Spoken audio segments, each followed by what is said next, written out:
You're listening to Hello Moxie with Nicole Donnelly. In each episode, we honor the unbreakable thread that connects the fierce women who came before us to modern-day pioneers carving their own paths.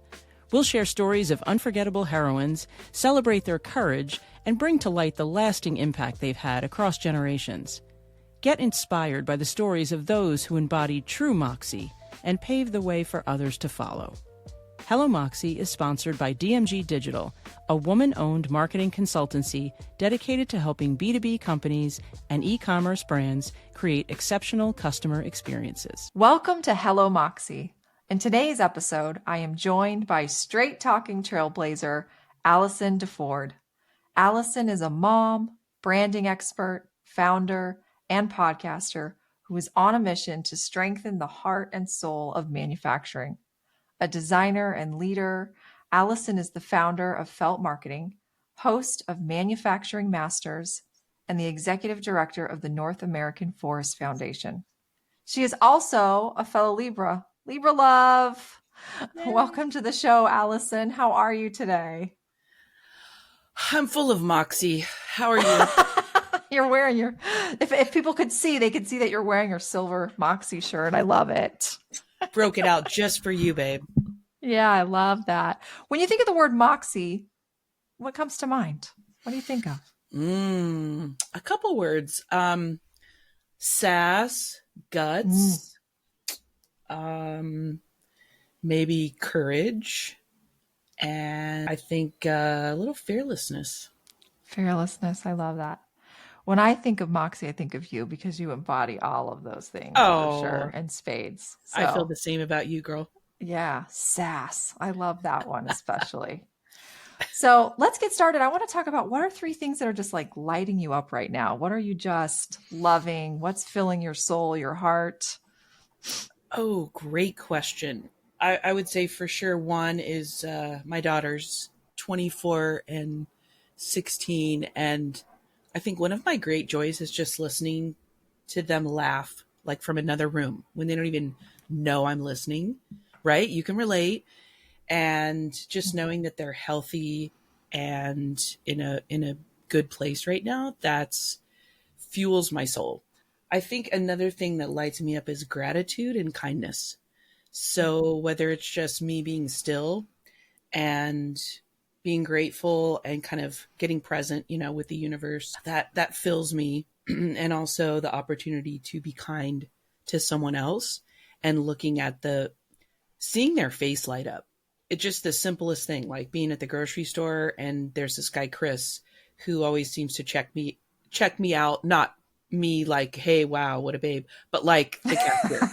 And he is just... Well, you are a babe. Let's just say. Oh, that. Well, thank you. Well, this man is just a magical soul. So whenever I always use his name and I'm like, Chris, man, you just made my day. And just watching the person light up, it fills me with joy. And I think another thing that fuels me and lights me up is my manufacturing clients. And when I hear them come back with an aha moment, because the content that we created for them or the brand foundation, the language we gave them, they created a new sale and it was effortless. And here's what happened. And it's like that, as Kurt Anderson would say, our dear friend, the mic drop moment.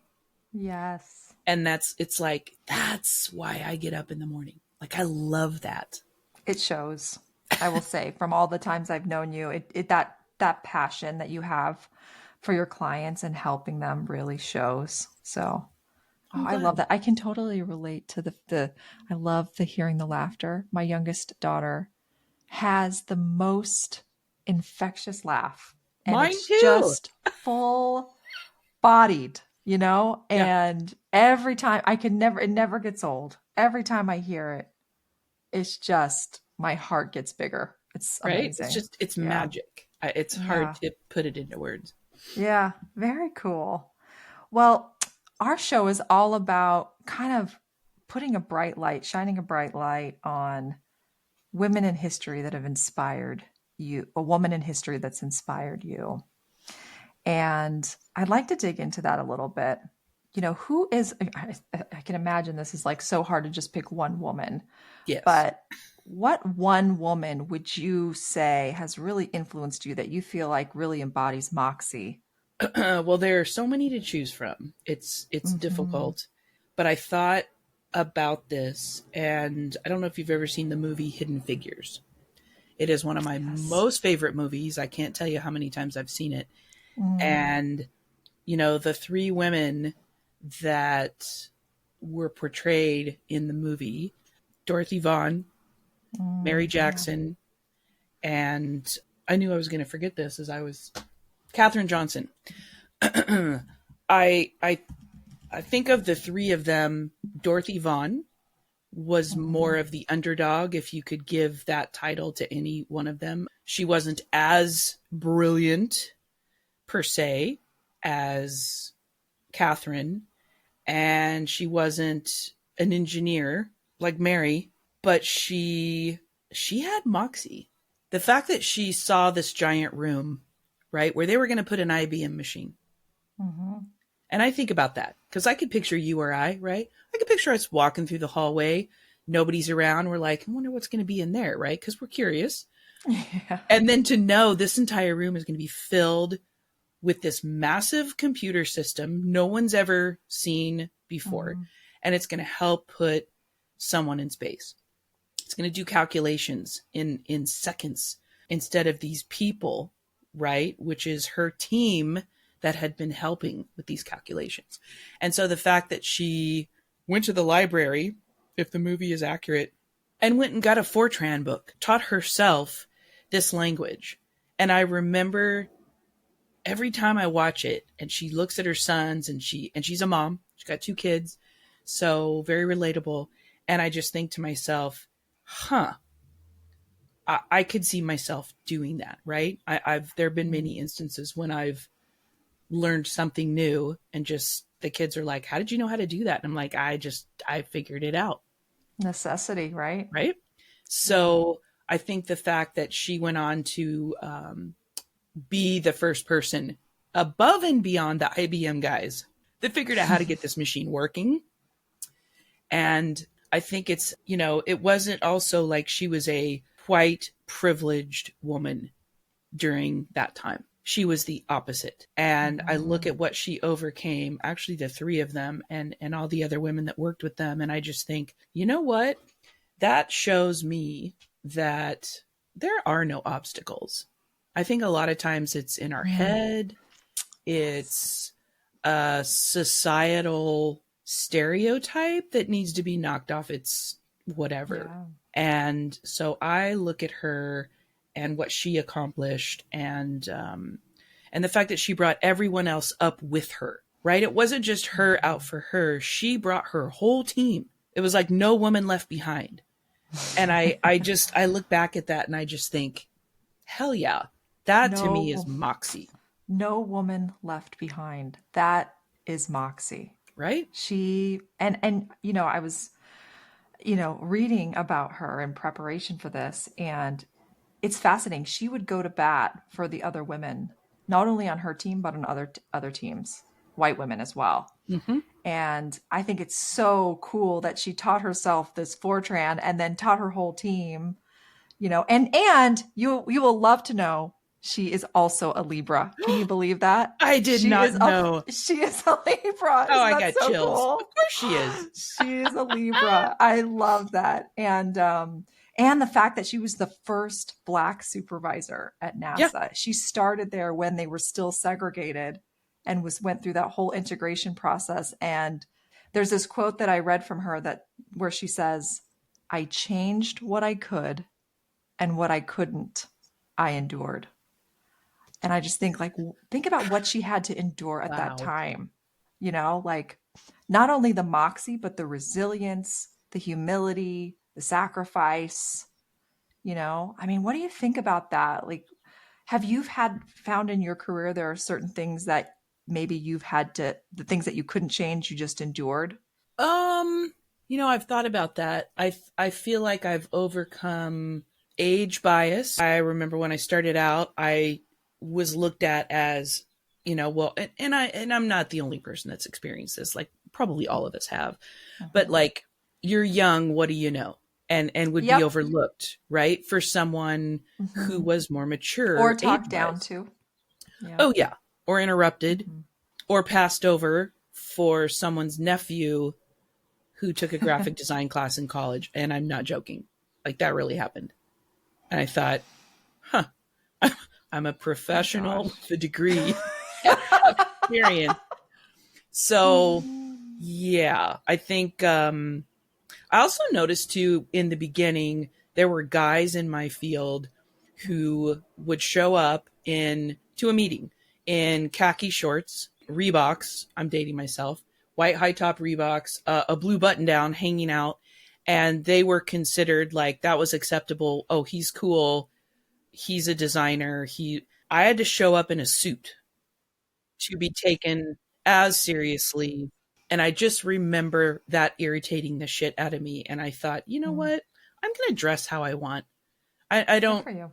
I'm just going to show up and I'm going to be me. But that really irritated me that he could skate by. And so I think that's one of those things, maybe that was an endurance for a while. But, certainly nothing that those women went through could I ever compare myself to. And so I have just a huge respect, massive respect for everything that they did Mm. to break down barriers for every woman that has come after them. Totally agree. Yeah. The more we say their names and talk about them, Yes. the more they'll be remembered. Yeah, So, because young women need to see and mhm. remember examples like this. I think oftentimes we live in a culture now where so many of them are influenced by influencers. Mm. And I'm not putting down influencers. I think there's a place for everybody. I have an admiration for one of my best friend's daughters is an influencer, and she's incredible. She works her ass off and has become successful, and I have a respect for her and for what they do. But I feel like I want my girls and other young women to see that that is just one capacity, right? That's Mm. one career path that you could choose.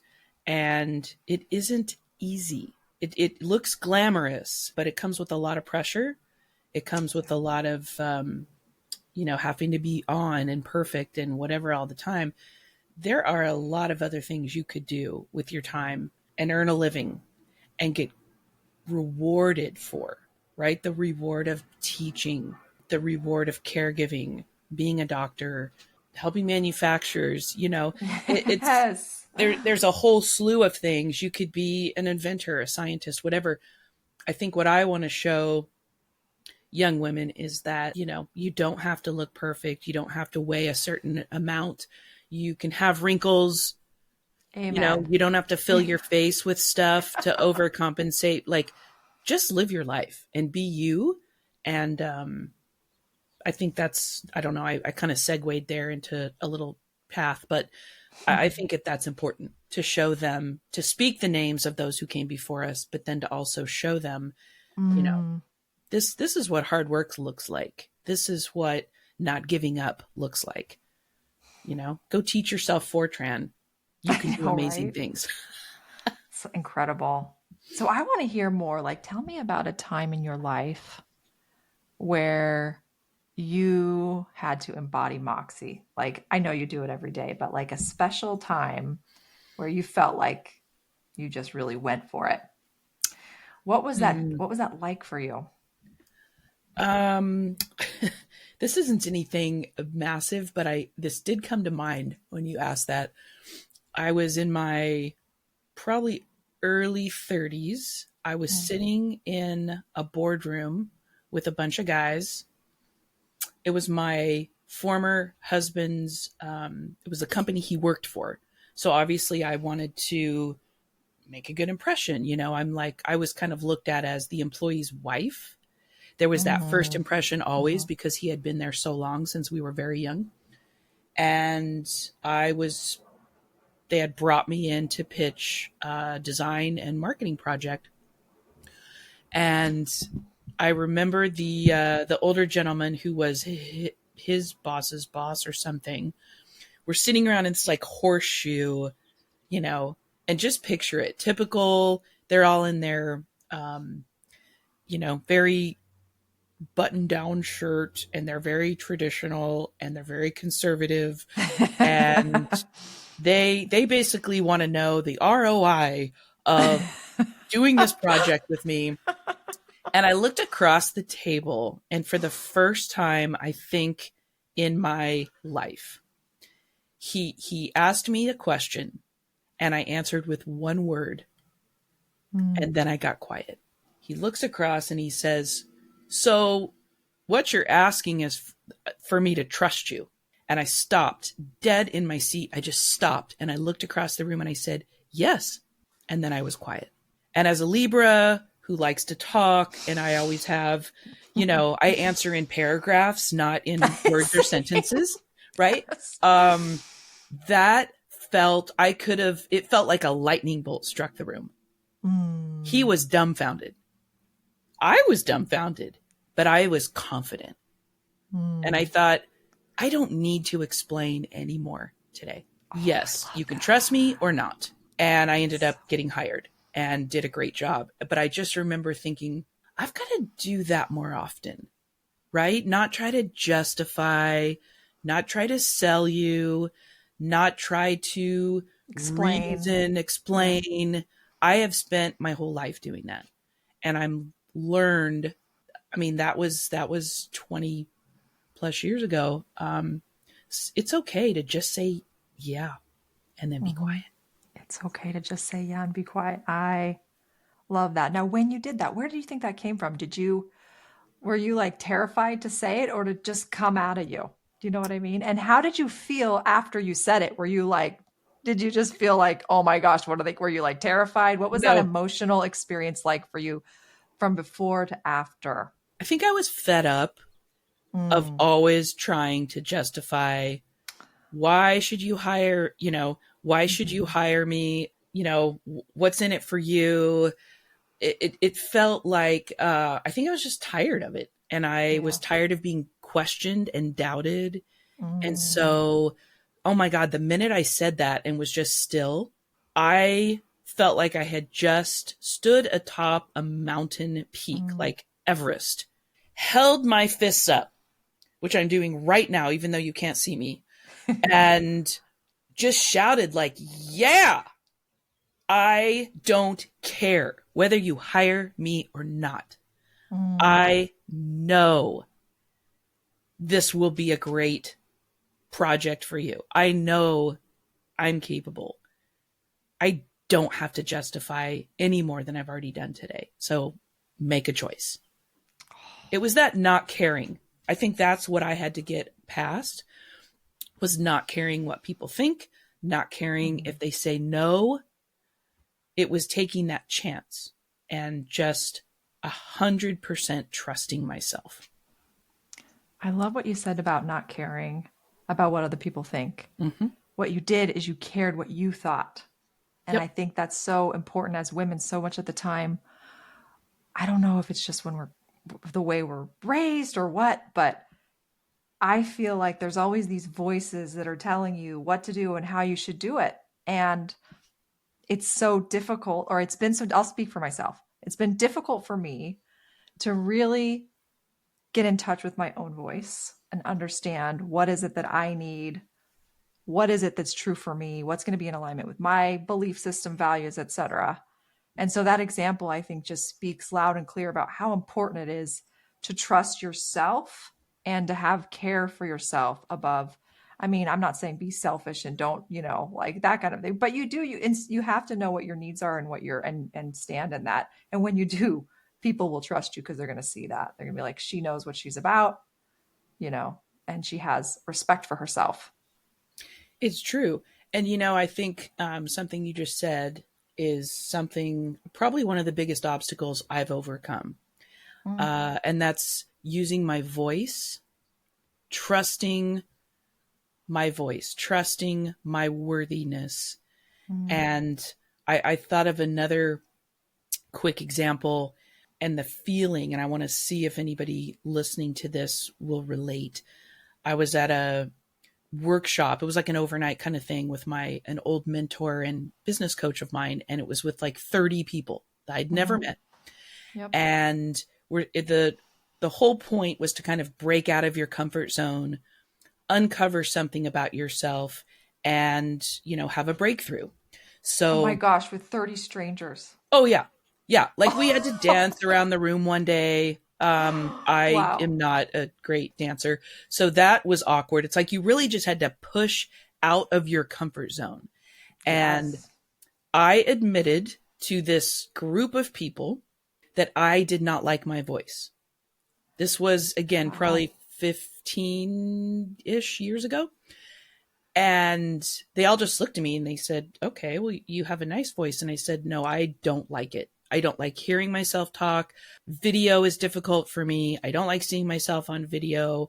I was afraid to use my voice. I Mm. was, I think, afraid of comparisonitis. I was suffering from that, actually. I was afraid of being called out, right? Like Mm. you're not really good enough to be saying that or leading us with those words. So why are you speaking? So it was a huge fear. But I had this vision of I was being challenged to like create videos, right, for your company. And my business coach told me way back then, he's like, I see you coaching women. And I said, Totally. I could see that too. I don't know. And I start backpedaling. And so anyway, long story short, it was spend the night and it was like a monastery kind of thing. So it was very plain, Mm-hmm. no TV. There was no social media at that time. So we had to do a writing prompt Mm. and we had to write about this fear and then give an example, I guess, of like what if we could break out of it. I don't even remember what the prompt was now. All I remember is I started writing and my hand did not stop until I got to the end of like 2 pages, 3 pages. And I looked down and I was like, whoa, where did that come from? And so the next day I had to sit on a couch, a little two-seater, like I was, on Oprah by myself. And I had to read what I wrote. And Wow. all these people are sitting staring at me. And all of a sudden, this is where that Moxie part, that Yep. fearlessness comes in. I just let her rip. And I said my spiel and I finished. And I was like, woo! I don't even know where that came from. Everybody was just staring at me, Wow. quiet. And I thought, oh God, oh my God, they're going to tell me how bad I sucked. That was awful. Everyone just started clapping. Oh my gosh, amazing. And I just got chills and I thought, oh, okay. And they all were like, what? Girl, you just got over your fear. Like, use that voice. Let that voice come out. That you have nothing to be afraid of. They said, we thought we were watching Oprah do an interview with herself. And I was like, oh, please. And they were, so it was like, that was a breakthrough moment for me. Yeah.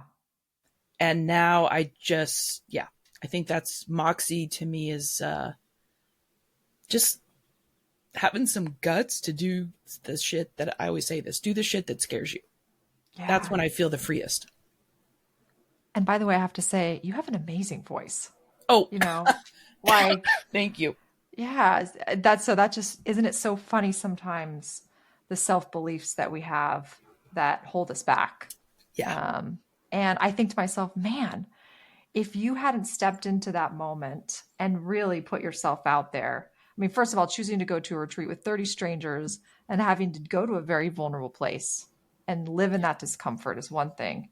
And to acknowledge that in front of all of these people. If you hadn't done that and then, gone through that experience, imagine all of the people that would not have heard your voice today that have been blessed because they've heard you speak on your podcast in all of the different ways that you're, I mean, I just think like the impact that you're having because you leaned into that discomfort, that's incredible. Like that's so important for women to know is that we need more women to speak up because there are people out there that need to hear and learn from these examples like you just shared. We have to lean into discomfort. I was just talking to the gentleman the other day, and he was telling me about uh, how important it is that we need to get comfortable in the uncomfortable. Oh, yeah. Because I think as humans, we're just wired for homeostasis, right? Like we want Yeah. to stay safe. Yep. And anytime we want to grow or do anything, it's never going to be comfortable or easy. It's not supposed to be that way. It's supposed to feel hard and difficult. Otherwise, I think we try to avoid that though. And Robin Sharma is a mentor that I've followed for years. And he has this amazing saying that has stuck with me is change is hard in the beginning. It's messy in the middle and it's beautiful in the end. So when I feel like I'm wading through wet cement, I know it's just that messy in the middle part. Yeah. And I keep swimming because I know I'm going to step up and get out of it to the beautiful part. And it's going to be worth it every single time. Yeah, and I think you can call on the past experiences in your life when you have changed. And that can guide you as you go forward. I found that too. Like I'll keep a journal of, you know, things I've accomplished over the last year. And I can look back on it and be like, I did this. I Yeah. freaking did this. I can do it again. You know? I think that can be a really helpful way is to look back on those experiences. Okay, so I have a question for you, Allison. Mm-hmm. I have many questions for you. I'm the question queen today. I get to just sit and be the princess. I know, right? What do you think needs to change for women to speak up more in the places that matter? What do you think women need to change, men need to change? What do you think needs to shift? I recently read a book, just came out, from Jamie Kern Lima. It is called Worthy. I cannot recommend this book enough. And this is coming from a confident woman who has moxie. This book was like a brick to the head and a giant hug to my heart. I think worthiness is missing with so many women and men because I love all people, right? Doesn't matter your gender. But truly, I think women, if we could get over the worthy part, I think a lot of the moxie will kick in, right? The grit will rise to the surface. You'll jump and the net will appear. You'll trust it. If you know you're worthy, it changes everything. And what I learned from this book is that feeling self-worth is different than self-confidence. Self-confidence is on top. That's the surface. Self-worth is that deep-seated belief that you're enough, that you matter. And I will tell you, I recently lost my 21-year-old nephew to suicide. Oh, I'm sorry. It taught me that you can appear to be the happiest person on the outside. You can be a light to everyone around you. You can have love and an amazing family and a new job that you're looking forward to and school that you're going to, you're learning, people like you. But if that self-worth deep inside is missing or it's bruised so badly that, it's just creating this massive pain, it's hard to overcome or can be. And the reason that I bring this up is not to be a downer or to, make anybody listening sad. I want you to know I have dealt with this with feelings of, really like, gosh, maybe things would be better if I wasn't here. Like, it's been a while, but I have dealt with those feelings. My children have dealt with those feelings. And I think we're having a crisis. So I think it's important to bring this up because I know a lot of young women and men, especially teenagers right now, really are struggling. So I really want to hit home with the feeling worthy. If we can help young people tap into that, not just the self-confidence, but the worthiness, I think we're going to help a whole generation rise up and leave no one behind. So like that's my little PSA on that. Thank you for being so vulnerable and sharing. That is so powerful and so true. It reminds me of, I've struggled with that my whole life, feeling worthy. I grew up with a father who was incredibly overbearing, and it was always very difficult to feel like I was ever, quote unquote, good enough.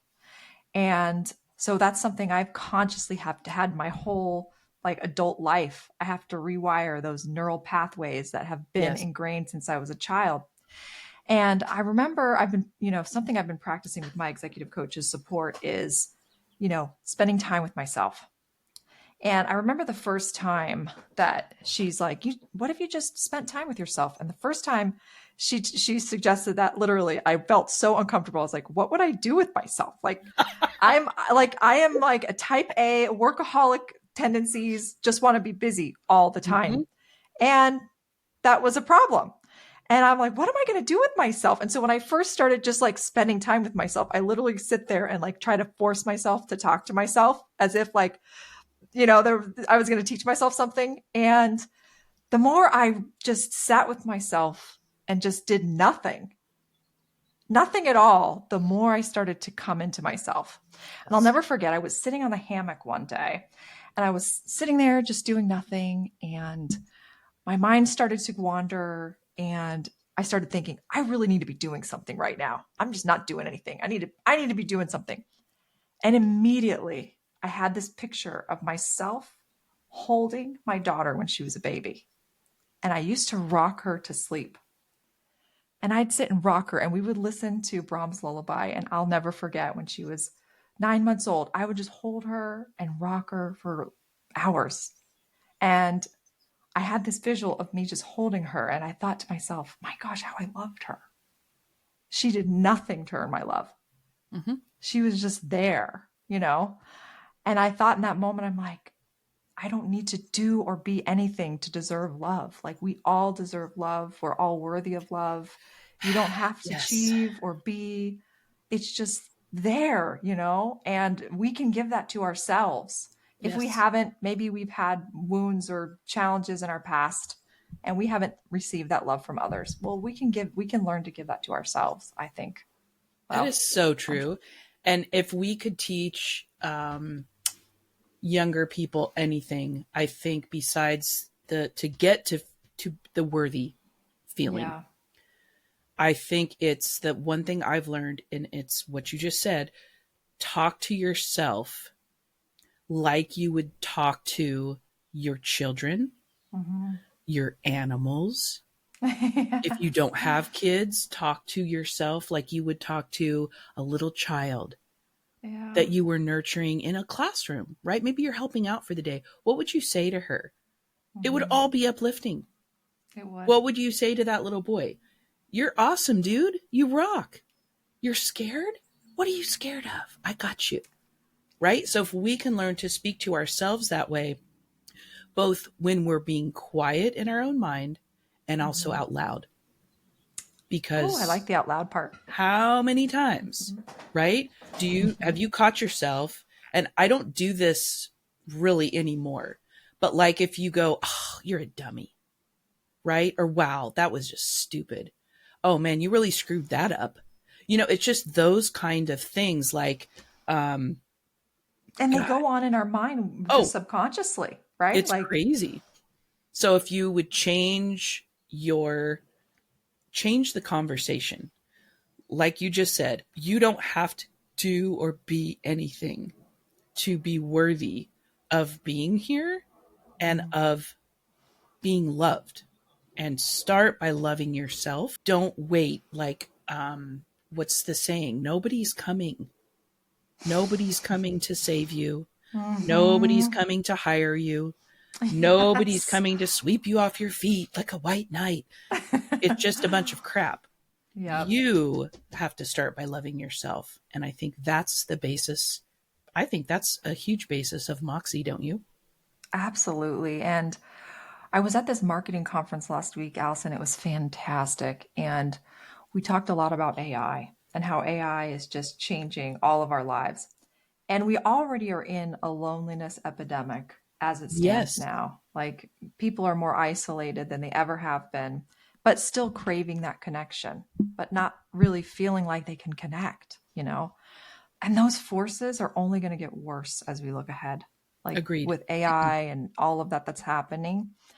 And so we really have to figure this out. You know, we've got to figure this out for our children and figure out how we can support them through this change, because if they're feeling those pressures and that isolation now, it's going to be like a tsunami, you know. Hmm.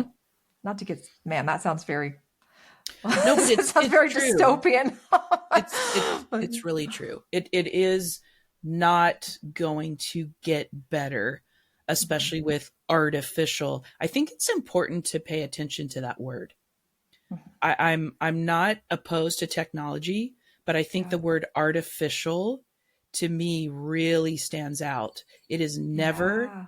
ever going to replace human interaction, human thinking, human Hmm. conversation, at least in my humble opinion. And I could be, have a million people disagree with me, but I think if we can encourage young people to learn to have conversations Yes. with other people, to learn to speak in front of people, to learn to Hmm. think on your own, write your own content, use AI as a helper. Sure, no problem.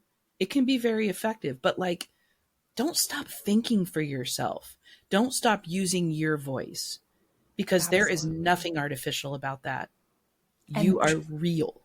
you are real, and truthfully, that is going to be the thing that you can hold on to Yep. as you know, you've got to be authentic. You've got to stand up and say what you think, and be true to who you are, not be afraid to get out there and share what your thoughts are, because that's going to be the differentiator from Right. all of the artificial that's AI, they predict, is going to take away 80% of what we do and who we are, but there's still that 20% that is uniquely you.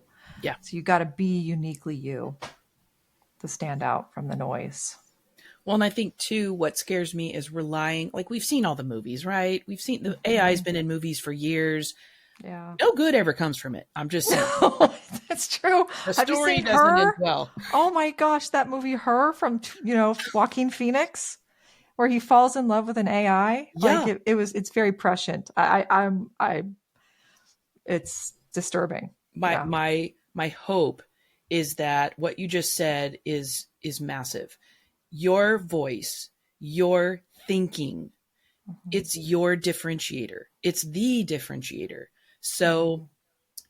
I just have a hard time turning over all my thoughts and work and outcome and creativity to a machine just because we think it's more efficient or faster or whatever. I'm probably going to die on the hill of, you know, there's nothing better than real and authentic in my mind. Like I said, there are benefits to AI, but wow, I'm not looking forward to that day of, Yeah, I you know, completely I I agree, and I think we're kind of at a tipping, or like there's like this what do you I don't want to call it.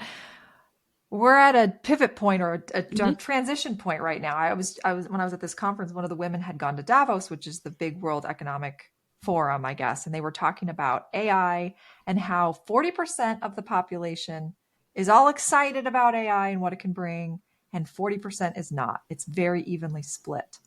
And she was saying that historically, anytime that there's a split like that in terms of how much the people want the technology, the people have to want it more and be excited about it more. Otherwise, it doesn't adopt. And so right. we're kind of at this point where it could go either way. There is still a chance where, potentially the train could stop going. I don't know, but we'll see. But you're absolutely right about artificial. I mean, I can't even like, I don't know about you, but I feel like I love the process of writing. Oh, It's me learning for too. me. Yeah. I could not imagine turning that over to artificial intelligence to just write for me. Because I'm learning by doing it, and it's Right. healing. It's truly healing to go through that process. So it'll be Well, interesting to see what it feels happens. like, to me, it Who feels knew like we were going to talk about AI today? I know. It feels like a disservice, like you're phoning it in. So again, I may sound like an old Gen Xer to any younger person listening, but man, yeah, there's just nothing better than real. Well, Allison, this has been such a fantastic conversation. I have one final question for you. Shoot. And that is this. What is one thing that you would like to pass on to the women of the future? Wow. That Libra in me wants to come out and answer in a couple paragraphs, but I'm going to keep it brief. I'm going to keep it brief. It doesn't have to be one word. You can do paragraphs. That's okay. One thing I would like to pass on to the women of the future is don't be afraid to speak up. Don't be afraid to use your voice, whether it's in a work situation, whether it's in a dating situation, Mm-hmm. and you feel uncomfortable, Mm-hmm. whether you are in a marital situation, and I'm going to use this from my real life. Don't be afraid to stand up and say, I will not be treated like that anymore. I deserve respect. I deserve love because I'm worthy. So I think I'm kind of wrapping a couple things together, but like, don't be afraid to look across the table if you're in a board meeting and you're 24 years old and you're sitting there with a bunch of old gray suits. Don't be afraid to answer with one word. Yes, you simply need to trust me. And you can choose to or not to. So I would say it's the voice component and the never settling for less than what you're worth. I'm speechless. That was so beautifully said. And if people could see right now, they'd see I have tears in my eyes and I've got like massive goosebumps. That was so powerful, Allison, and so true. And I just have to say how much respect I have for you. You are such a woman with moxie, and the work that you're doing and the impact you're having, it's impacted me. And I know it's impacted a lot of other people. And I'm just so honored that you would come and share this conversation and it's fantastic. So thank you for coming on. Well, it's an honor to be asked. It's an honor to be your friend. And I will come back as many times as you'll have me. And I look forward to many more paragraphy conversations. Yeah, because I know you've got lots of stories in there that still need to be told for sure. I can't wait to hear all of them. So from one Libra to another, I love you. Keep shining that bright light of yours, girl. Love you Keep too. doing it. In today's episode, Allison shared her love and admiration for Dorothy Vaughan. If you've seen the movie Hidden Figures, you may remember her. She shattered barriers as NASA's first Black supervisor and a computing trailblazer. Leading the segregated West Area computers, her all-female Black math team crunched numbers critical to aeronautics breakthroughs. And when NASA integrated in 1958, Vaughan self-taught Fortran programming from a library book. Her coding prowess powered pioneering space missions like Scout. Vaughan also mentored legends like Mary Jackson and Katherine Johnson, paving the way for greater diversity despite facing discrimination. One of my favorite quotes from Dorothy is, "Don't be afraid to break barriers and chase your dreams." And it was so cool to hear Allison embodying this mantra in the choices she has made and the woman that she is today. So as we wrap up today's episode, my question for you is, what's one barrier in your life right now? And what are you doing to break through? That's a wrap for today's episode of Hello Moxie. I hope you felt that unbreakable thread connecting you to the women of the past to the trailblazing pioneers of today. Their stories of audacity, resilience, and courage are a powerful reminder of what's possible for you when you choose to live with Moxie.